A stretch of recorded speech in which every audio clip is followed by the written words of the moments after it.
ataupun cemburu kecuali kepada dua orang ini. Salah satu di antara dua orang ini adalah orang yang Allah berikan harta yang berlebih, kemudian dia menghabiskan harta itu di jalan Allah SWT. Ini orang yang layak kita cemburui. Bahkan ini termasuk di antara rasa cemburu yang berpahala malah. Jadi artinya kalau misalnya kita cemburu kepada orang kayak gini, kita dapat pahala dari rasa cemburu kita, apalagi kalau kita meniru. Makanya dulu di antara para sahabat miskin pernah ada yang curhat ke Nabi gini, "Ya Rasulullah, orang kaya itu memborong pahala." Kata Nabi, "Kaifa dzalik?" Gimana maksudnya? Kalau kami sholat, mereka sholat. Kalau kami puasa, mereka puasa. Kalau kami zikir, mereka zikir. Kalau kami baca Quran, mereka baca Quran. Tapi kalau mereka sedekah, kami nggak bisa sedekah.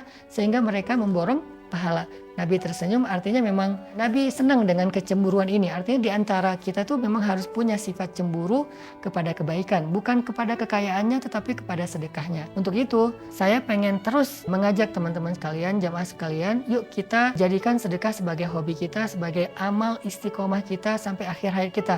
Berapapun yang bisa kita berikan, tapi ada rasa ingin memberi lebih. Nah, bagaimana cara biar sedekah ini menjadi pahalanya berlipat ganda, pahalanya bukan hanya seangka yang kita berikan, maka bersedekahlah secara jama'i, secara berkelompok, berjamaah, jangan sendiri.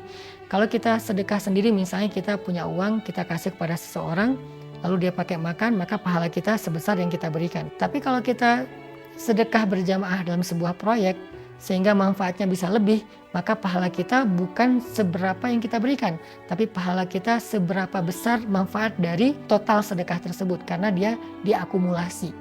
Misalnya kita bangun masjid. Bangun masjid kan nggak mungkin kita bangun sendiri ya, pasti kolektif sama yang lain. Kita ngasih 100.000, kita ngasih 1 juta, sementara untuk bangun masjid butuh sekian M. Sebutlah kayak Masjid Rohilah, kita butuh dana sekitar 4 miliar. Sekarang kita baru selesai 2 miliar, masih setengah lagi. Maka uang kita tuh cuma 1 juta, tapi kebutuhan dananya tuh 4 miliar.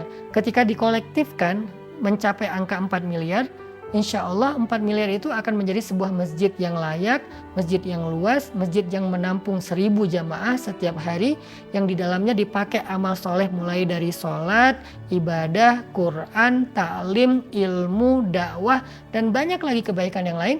Kita tuh dapat pahala kolektif, teman-teman. Itulah bedanya beramal sendiri dengan beramal berjamaah. Sama kayak sholat sendiri dengan sholat jamaah. Sholat sendiri dapat 1 pahala, sholat jamaah dapat 27 pahala. Begitu juga sedekah.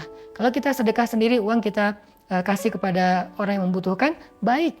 Dan kita dapat pahala dari sedekah itu. Tapi kalau kita sedekah berjamaah untuk sebuah proyek, baik itu membangun masjid, membangun sekolah, menyantuni anak yatim atau orang miskin, tapi sifatnya jamaah, kita dapat pahala dari kebermanfaatan yang lebih besar itu secara kolektif.